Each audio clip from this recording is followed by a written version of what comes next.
Hey everyone, Chris and Cherie Geo of TruthFrequencyRadio.com here. Once again, it's November 30th, 2015. I just want to thank everybody for watching our previous videos on the Flat Earth topic. And just state for anybody just coming to the videos that we're not Flat Earthers, we're not conspiracy theorists, we're not Hollow Earthers, we're not gurus, we're not anybody except for radio show hosts. And you can hear the radio show once again at truthfrequencyradio.com if you want to check that out. But we seem to be coming back to the topic of flat Earth day by day because it's such a thought-provoking topic that you can really start to philosophize on many different levels once you come to a realization that every single agency out there has lied to us. Why would NASA and the scientific community be exempt from that?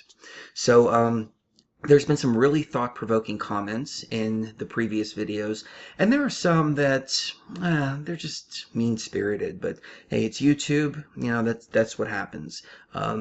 People, in my opinion, really show their true colors when they're by themselves and they're anonymous. So it kind of gives you a good idea of the zeitgeist and the mentality of the consciousness of people out there. And I would say 90% great positive comments gives me a lot of hope for humanity that we are really ascending to another level of understanding and learning how to treat people in a really respectful manner.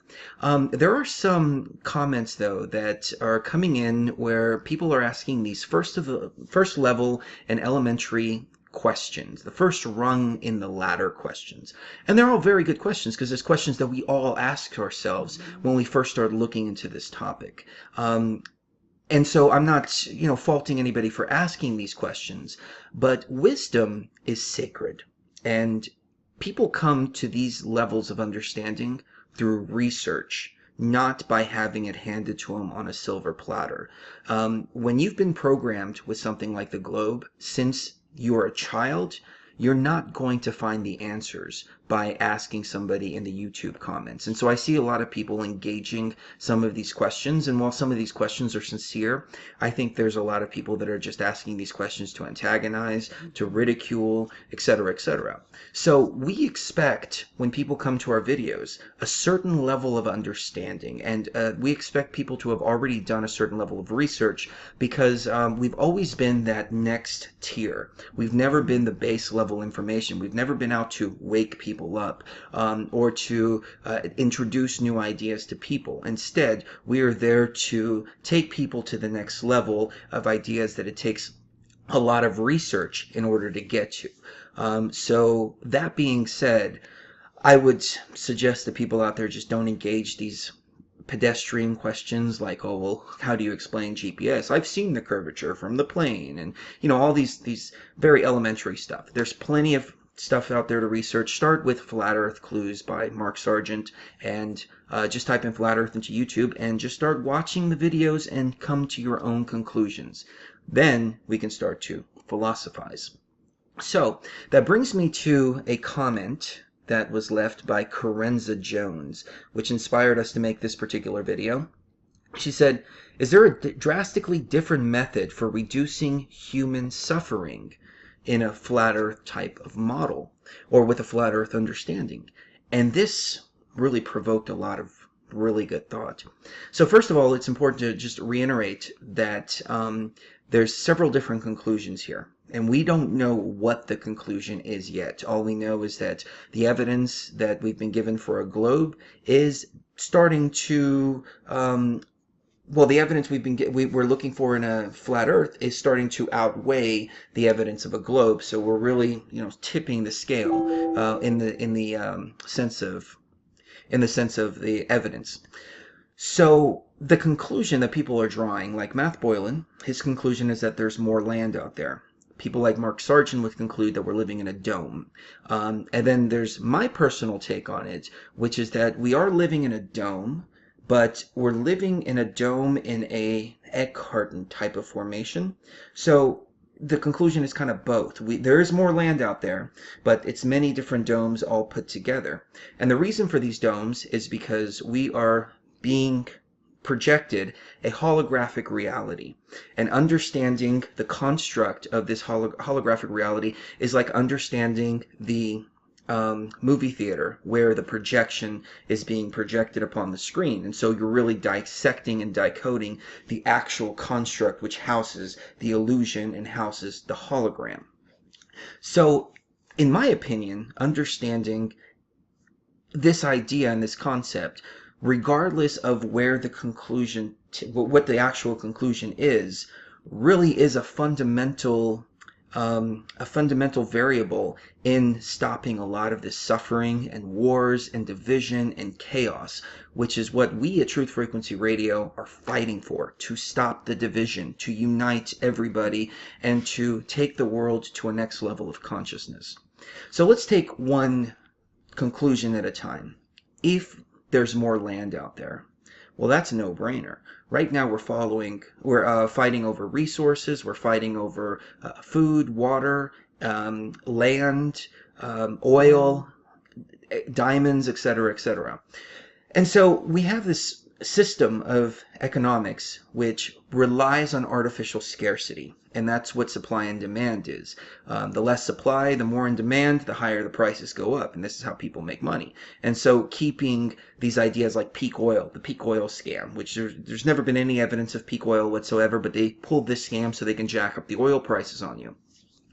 If we knew that there was a lot more out there than what we're being told, then all of a sudden the illusion of artificial scarcity goes away, and most of our differences, where we're fighting over the different resources, become irrelevant, and we start to unite together. So because we have enough, I'm a firm believer that if we lived in a world where everybody had their basic essentials taken care of, food, clothes, air, shelter, etc., heat, electricity, things like that, then we would have very, very little crime. And the crime that we did have left would be a matter of greed, and it would be a matter of psychopathic behavior and psychopathy within the mind itself, which accounts for a very, very, very small portion of our crime statistics right now. The majority is artificial scarcity and people trying to get something. I think the riots in St. Louis were a perfect example. They were filming people coming out of the Walmart after they had looted different stores, Walmart for instance, and the woman was carrying baby diapers. They were carrying food. They were carrying their basic essentials. They weren't trying to get TVs and things like that. So it just goes to show where people are. And another video just came out too, where a guy went up to several homeless people and was asking them, would you like alcohol and cigarettes, or would you like a gift card to Subway so you can go eat? Every single homeless person that they showed in the video chose the food. I think it just goes to show. And I can rant about this all day long, the way that Gaddafi ran his country, and there was an abundance of everything. Gas was 17 cents a gallon. Most of the population was upper middle class. So it can be done. It's just not being done, especially in a country where we throw away a third of all the food that we produce. And it just goes right down in the garbage. But that's a rant for our radio show.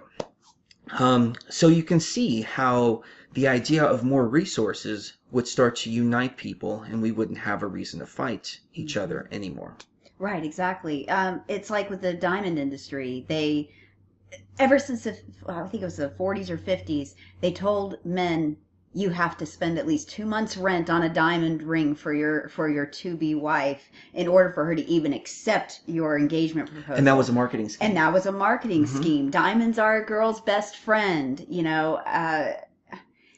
Every kiss begins with K, that kind of thing. It is all about diamonds. And then they found out a few years ago that there are places in Africa that are highly, security and everything, but there's diamonds all over the place. I mean, they're just literally you can pick up big old diamonds like that big on the surface. You don't even have to dig for them most of the time. Right, exactly. And it's a big scam. And that's why we don't wear the blood diamonds. Yep. I have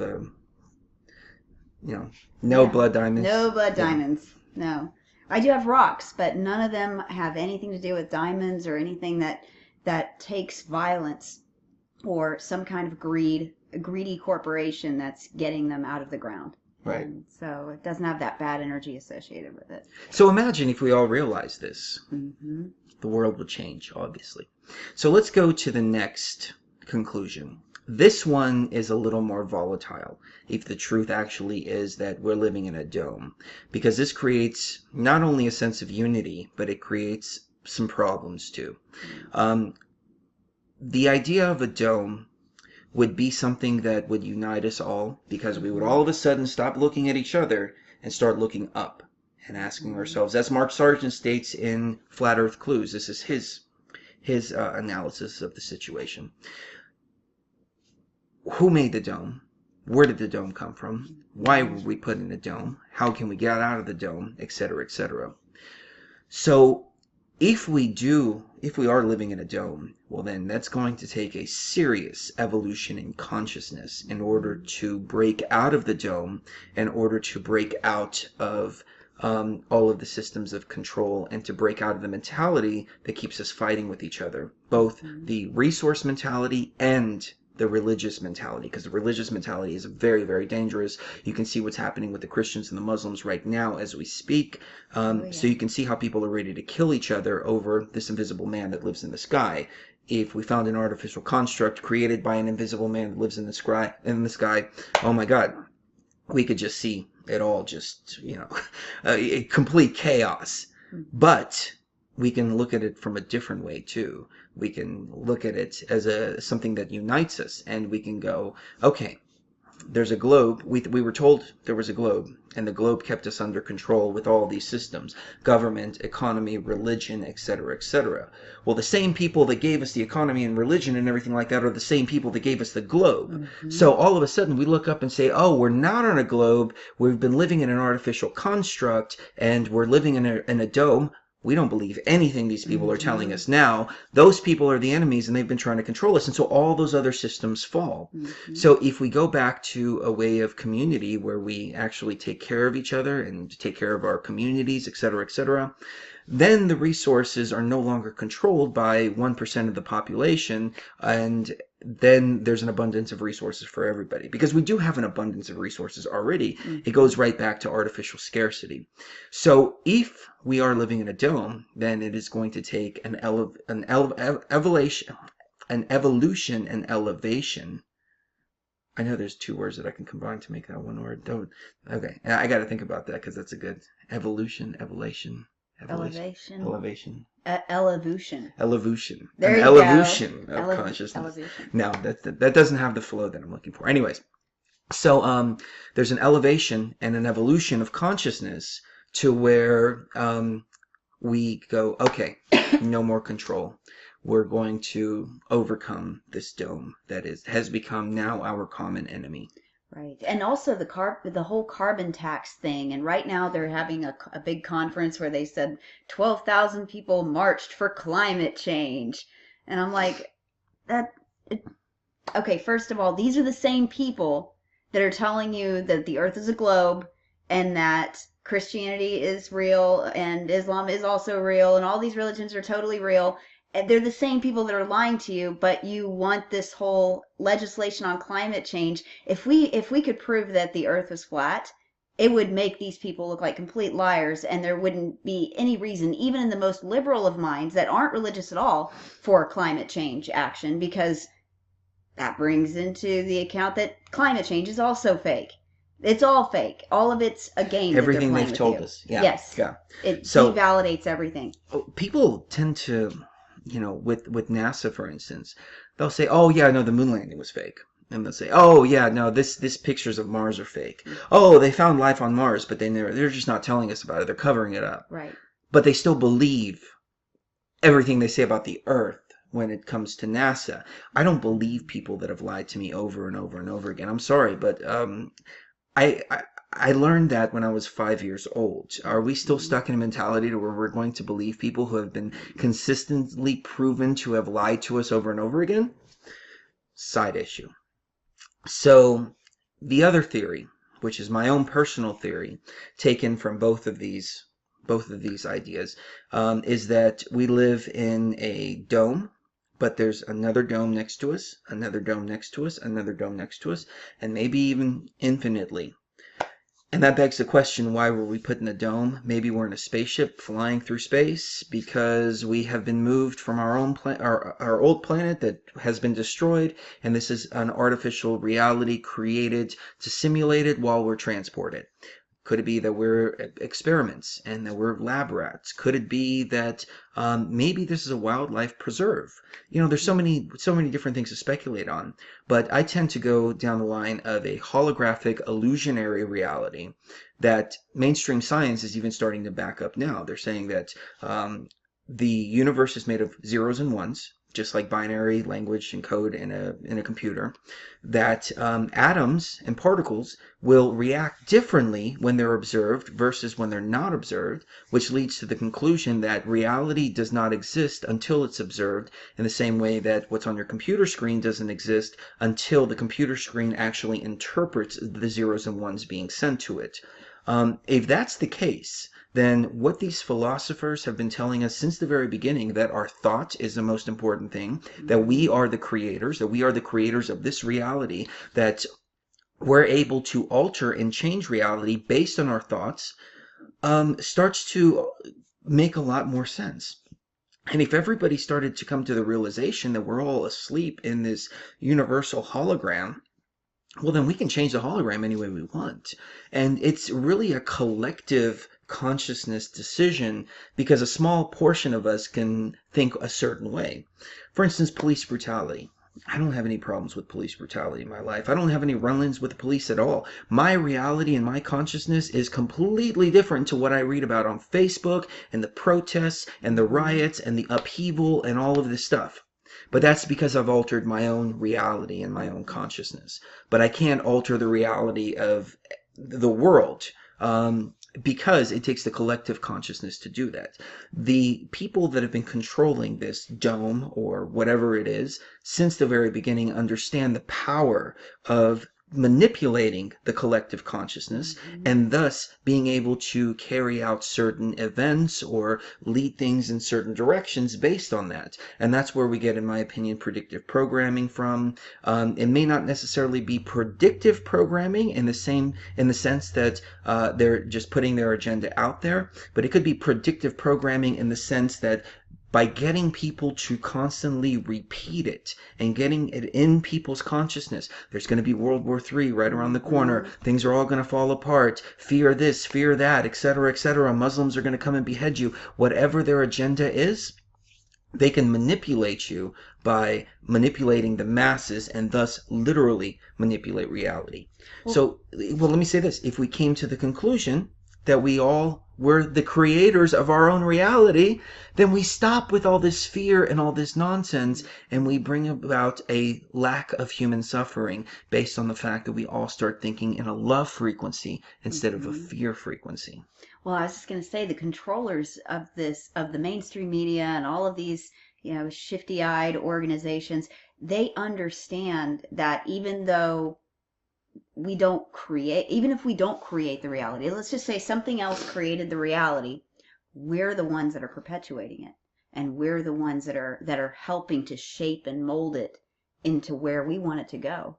And if we want it to go into a hateful, kill half the population place, that's where it's going to end up. If we all have a mass change in consciousness to where none of us want that, it's not going to happen.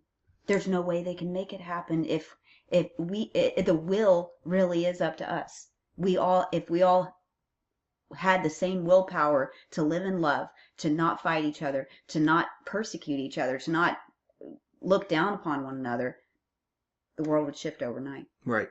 That is very true. And people talk about different timelines and whatnot. And I think that the reality is based, rather than timeline shiftings, it's based more on consciousness shifting. And our consciousness did take a big leap forward and a huge shift towards the love frequency. And that's why they have really geared up the Islamic State situation. They've really geared up the World War III situation, the situation going on with Turkey, stealing the oil from Syria, all of that. they're really ramping that up. And the fear and the Paris attack, for instance, that was to reiterate the fear in your mind, to get you back into that fear frequency, because we were just about to shift out of that love frequency. I mean, we were just about to shift out of the fear frequency right into the love frequency, and they've lost control. I mean, think about this.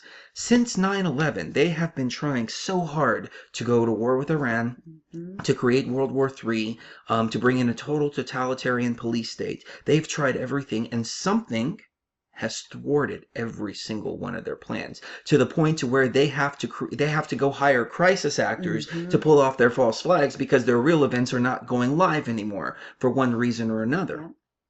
And a lot of people out there can understand that it's because there's so many people right now exposing their plans and their agenda. But maybe it's because there's so many people out there talking against it, and so people are preparing for it, they're ready for it, and they're saying, we're not going to let this happen. And they understand that people have taken back the control of the collective consciousness, and there's a struggle. But just like when any body dies, any physical body, it will go through those death throes right at the end, and it will still try to fight and maintain that life. It's that survival instinct. That is what the darkness, and that is what this New World Order, whatever you want to call it, is doing right now. These are the death throes that we're experiencing.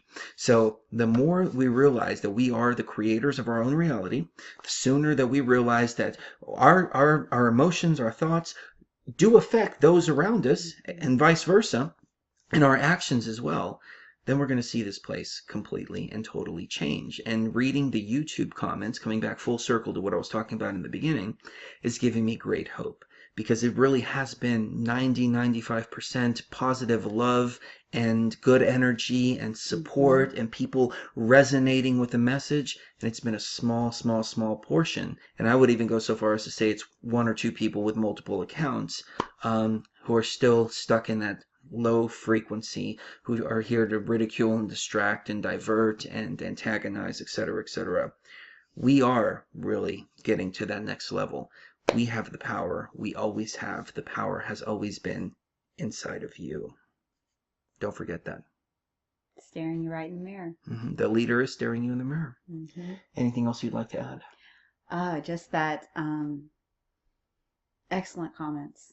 And very thought-provoking, and it really has stirred and awakened something inside of us to do these videos every couple of days or every day.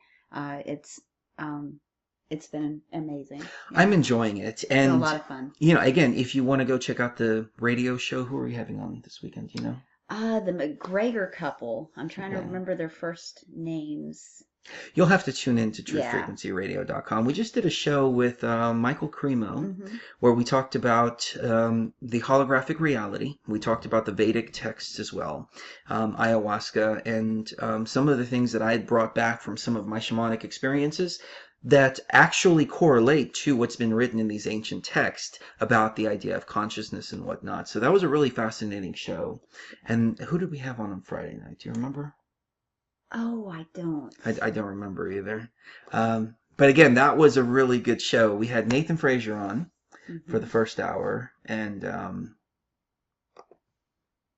we'll see if we can pull it up here. That's funny that we have so many people. Things so go by so quick. People. Things go by so quick that. Let's see. Oh, we had William White Crow on. No, it was William White Crow and Richard Allen. Richard Allen Miller. I love that guy. And again, that was a really good show on consciousness and whatnot. So be sure to check those out, because that's where we really shine. Well, that's where I thought we really shined, but I'm starting to come to the realization that this is where we really shine, sitting right here in our living room, no microphones, no nothing like that, completely casual and speaking to you from the heart. So we'll see you at truthfrequencyradio.com. Love you all.